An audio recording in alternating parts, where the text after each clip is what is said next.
आज हम आप लोगों को हमारा भूमंडल का नेक्स्ट चैप्टर वायु की गतियां ये पढ़ाएंगे। आपको पता है कि हमारी पृथ्वी पश्चिम से पूरब की ओर घूमती है, अपने धुरी पर घूर्णन करती है। हमने बताया था कि यह 24 घंटे में एक चक्कर पूरा करती है, अपने धुरी पर एक चक्कर पूरा करती है। वायुमंडल के बारे में बताए थे, वायुदाब पेटी के बारे में बताए थे कि वायुदाब पेटियां कितनी होती हैं। इस चित्र में आप देखेंगे तो सबसे पहले हम आपको बताते हैं कि ये कोरियालिस बल क्या है। क्योंकि पृथ्वी अपने धुरी पर पश्चिम से पूरब की ओर घूमती है, तो जो हवाएं हैं जो पृथ्वी के संपर्क में हैं उसमें एक विक्षेप बल लगता है और उस बल को हम क्या कहते हैं? कोरियालिस बल। क्या कहते हैं? कोरियालिस बल। क्योंकि यह घूर्णन के कारण विक्षेप होता है हवाओं में, इसलिए इसे विक्षेप बल भी कहा जाता है, डिफ्लेक्शन फोर्स या कोरियालिस फोर्स। आज हम चर्चा करेंगे स्थायी पवन के बारे में। अस्थायी पवन 3 प्रकार का होता है। पहला होता है व्यापारिक, दूसरा पछुआ और तीसरा है ध्रुवीय या पूर्वा पवन होता है। 3 पवन होते हैं। तीनों पवन के बारे में हम आपको बताएंगे। ये आप बीच में देख रहे हैं, ये इक्वेटर है जिसे भूमध्य रेखा कहते हैं। पृथ्वी के ठीक मध्य में जाने वाली रेखा, भूमि के मध्य में जाने वाली रेखा भूमध्य रेखा कहलाती है। ये इक्वेटर है। इसके ऊपर आधा भाग, जो आधा गोला दिख रहा है, यह उत्तरी गोलार्ध है और इसके नीचे दक्षिणी गोलार्ध है। यानी हमारी पृथ्वी भूमध्य रेखा से 2 गोलार्धों में बटा हुआ है। पहला है उत्तरी गोलार्ध और दूसरा है दक्षिणी गोलार्ध। ये आपका विषुवत रेखीय निम्न दाब पेटी है जो भूमध्य रेखा से 10 अंश ऊपर और 10 अंश नीचे तक की होती है। इस पेटी को, पेटी मतलब होता है बेल्ट। जब बेल्ट का मतलब क्या है? जैसे लोग कहते हैं कि काला नमक का बेल्ट है, यानी एक क्षेत्र को हम बेल्ट कहते हैं। कहते हैं ना कि ये काला नमक का बेल्ट है, सिद्धार्थनगर काला नमक का बेल्ट है। तो बेल्ट का मतलब क्या हुआ? एक क्षेत्र। तो इक्वेटर से 10 डिग्री ऊपर और 10 डिग्री नीचे का जो क्षेत्र है, इसे हम कहते हैं विषुवत रेखीय निम्न दाब पेटी। अब यहाँ निम्न दाब क्यों है, अर्थात ये लो प्रेशर क्यों है, इसके बारे में बताएंगे। हम जानते हैं कि सूर्य से आने वाली प्रकाश सीधे सीधे विषुवत रेखा पर पड़ती है। भूमध्य रेखा पर सूर्य की प्रकाश सीधी पड़ती है, यानी ज़्यादातर प्रकाश भूमध्य रेखा पर ही सूर्य की प्रकाश पड़ती है। तो भूमध्य रेखा के अगल बगल, यानी भूमध्य रेखा पर जब सूर्य का प्रकाश पड़ेगा तो क्या होगा? यहाँ की हवाएं ऊपर उठने लगती हैं। कहाँ उठने लगती हैं? ऊपर। यानी यहाँ से जो हवाएं हैं ये ऊपर उठने लगती हैं। जब ये ऊपर उठने लगती हैं तो क्या होता है? यहाँ हवा कम हो जाती है। इस क्षेत्र में हवा क्या हो जाता है? विषुवत रेखीय निम्न दाब पेटी में हवा कम हो जाती है। यानी ताप से, जब ताप बढ़ता है, चूंकि हम कह रहे हैं कि सूर्य का प्रकाश इस पर ज़्यादा पड़ता है, तो यानी यहाँ पर ताप अधिक होता है, और जब ताप अधिक होता है तो दाब कम हो जाता है। दाब क्या हो जाता है? कम हो जाता है। ठीक है। जब दाब कम हो जाता है तो ये आपका निम्न दाब पेटी कहलाता है। विषुवत रेखीय निम्न दाब पेटी इसको हम कहते हैं। ये हवाएं ऊपर जाती हैं। ये हवाएं गर्म होकर के ऊपर जाती हैं, ऊपर जाती हैं, फिर ठंडा होकर के नीचे गिर जाती हैं। तो उपोष्ण उच्च दाब पेटी में आ करके ये रुकती हैं। उपोष्ण उच्च दाब पेटी में पहले से भी हवा है और ये हवाएं आ गई तो यहाँ पर क्या हो गया, दाब क्या हो गया, और अधिक हो गया। पहले से कुछ दाब था और ये हवाएं ऊपर उठ करके फिर उपोष्ण उच्च दाब पेटी में ठहर गई तो यहाँ पर दाब अधिक हो गया। ठीक है। अब देखो ये जो क्रिया यहाँ हो रही है उत्तरी गोलार्ध में, वही क्रिया दक्षिणी गोलार्ध में भी हो रही है। यहाँ पर आपकी निम्न दाब पेटी है और ये दोनों क्या हो गया, उच्च दाब पेटी हो गया। इसके ऊपर जब पहुँचेंगे तो ध्रुव के करीब एक पेटी होती है, चाहे वो उत्तरी ध्रुव के करीब चाहे दक्षिणी ध्रुव के करीब एक पेटी होती है जिसे कहते हैं उपध्रुवीय निम्न दाब पेटी। ठीक है।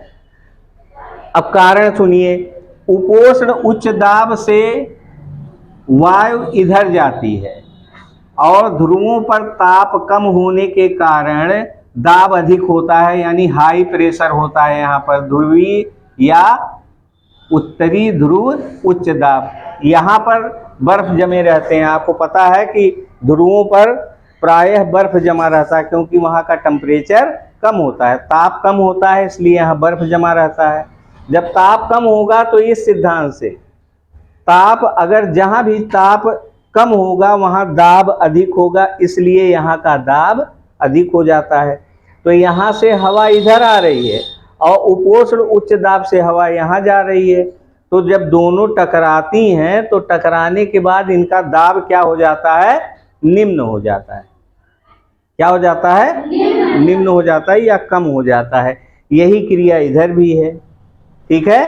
तो अब आप देखिए, आपका विषुवत रेखीय, जब आप चित्र कैसे याद रखेंगे, लो प्रेशर, विषुवत रेखीय निम्न दाब माने लो प्रेशर। इसके ऊपर जाएंगे तो एलपी के बाद एचपी, एचपी के बाद फिर एलपी, एलपी के बाद फिर एचपी क्रम से है। यानी विषुवत रेखा से लो प्रेशर, फिर हाई प्रेशर, फिर लो प्रेशर, फिर हाई। नीचे आ जाओ, low pressure, high pressure, low pressure, high pressure. आया समझ में? यानी कुल 7 पेटियां होती हैं वायु की। पृथ्वी पर कुल कितनी पेटियां होती हैं? 7 पेटियां होती हैं। इन 7 पेटियों का उत्तरी ध्रुव पर जैसे क्रम होता है वैसे ही दक्षिणी ध्रुव पर क्रम होता है। अब हमारे एक वैज्ञानिक थे, वो थे फेरल,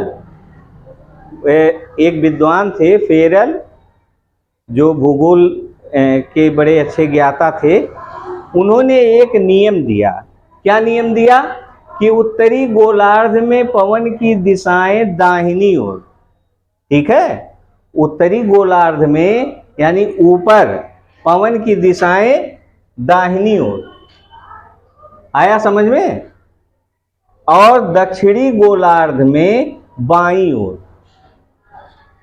ठीक है। दक्षिणी गोलार्ध में बाईं ओर। अगर हम ऐसे खड़े हो जाएं तो उत्तरी गोलार्ध के लिए दाईं ओर, यानी इधर मुड़ जाती है, इधर मुड़ जाती हैं। ठीक है। यानी उत्तरी गोलार्ध में दाहिनी तरफ और दक्षिणी गोलार्ध में बाईं तरफ। ऐसे खड़े होंगे तो बाईं तरफ। उत्तरी गोलार्ध में तो ऐसे खड़े होंगे और दक्षिणी गोलार्ध में ऐसे खड़ा होना पड़ेगा। ठीक है। तो इस तरह से ये विक्षेप हो जाता है। तो दाहिनी तरफ आप देखें, चूंकि यहाँ हाई प्रेशर है, हाई प्रेशर है तो दाहिनी तरफ मुड़ेगी, है ना। यहाँ हाई प्रेशर है तो दाहिनी तरफ मुड़ेगी, यहाँ भी दाहिनी तरफ। देखो तीनों दाहिनी तरफ मुड़ी हुई हैं। ठीक है। अब इसकी दिशा क्या होगी? हाई प्रेशर से लो प्रेशर हवाएं बहती हैं। यानी उच्च दाब से निम्न दाब की अगर बैलून आप फुला लीजिए और फुला करके छोड़ दीजिए तो बैलून के अंदर का प्रेशर अधिक होता है और वो बाहर की तरफ निकलेगी। ऐसा नहीं है कि बाहर से हवा बैलून के अंदर जाएगा। क्यों? क्योंकि हवाएं सदा क्या होती हैं, उच्च दाब से निम्न दाब की तरफ बहती हैं। ठीक है, तो यहाँ से देखो हाई प्रेशर है, यहाँ लो प्रेशर है, तो ये दाहिनी तरफ मुड़ गई, तो ये इनका तीर हमने बनाया है कि हाई टू लो। अब यहाँ हाई प्रेशर है तो ये तीर ऊपर की ओर जाएगा, हाई टू लो। वही चीज यहाँ भी है। तो अब आप देखें, उपोष्ण उच्च दाब पेटी के बीच का पूरा जो पवन, जो हवा चलती है, उसे हम कहते हैं व्यापारिक पवन। पहले इन पवनों का प्रयोग व्यापार के लिए किया जाता था, इसलिए आज भी इसका नाम है व्यापारिक पवन। तो ये क्षेत्र यहाँ से लेकर के यहाँ तक के क्षेत्र को हम क्या कहते हैं, व्यापारिक पवन। ठीक है। उपोष्ण उच्च दाब से उपध्रुवीय निम्न दाब की तरफ जो हवाएं बहती हैं, कहां से, उपोष्ण उच्च दाब से उपध्रुवीय निम्न दाब, चाहे वो उत्तरी भाग में हो चाहे दक्षिणी भाग में, इन हवाओं को पछुआ पवन कहते हैं। क्या कहते हैं, पछुआ पवन। उसके बाद यहां पर देखिए हाई प्रेशर है, हाई प्रेशर से लो प्रेशर की तरफ, यहां हाई प्रेशर से लो प्रेशर की तरफ जो हवा है, इसे ध्रुवीय पवन अथवा पूर्वा पवन भी कहा जाता है। क्या कहा जाता है, ध्रुवीय पवन अथवा पूर्वा पवन। बात समझ में आ गई।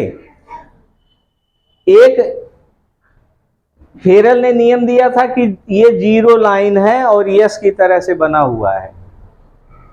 अगर इस यस को हम यहाँ पर रखें तो इसकी दिशा इधर होगी, और अगर सीधा यस करके इस पर रखेंगे इसकी दिशा इधर होगी। ऊपर से यस, कोई यस लेटर है, अगर ऊपर हम रखेंगे तो उसकी दिशा इधर होगी। तो देखिए दिशाएं किस तरह से हैं, दाहिनी तरफ। और ये अगर हम यस सीधा करके यहाँ रखेंगे, उल्टा रखेंगे यस को, तो ये दिशाएं बाईं ओर की तरफ हो जाएंगी हवाओं की। तो हवाएं तीन प्रकार की होती हैं। पहला होता है अस्थाई, ये अस्थाई वर्ष भर, अस्थाई पवन इसको कहते हैं। अस्थाई पवन में नंबर 1 है व्यापारिक पवन, नंबर 2 पछुआ पवन, नंबर 3 ध्रुवीय या पूर्वा पवन।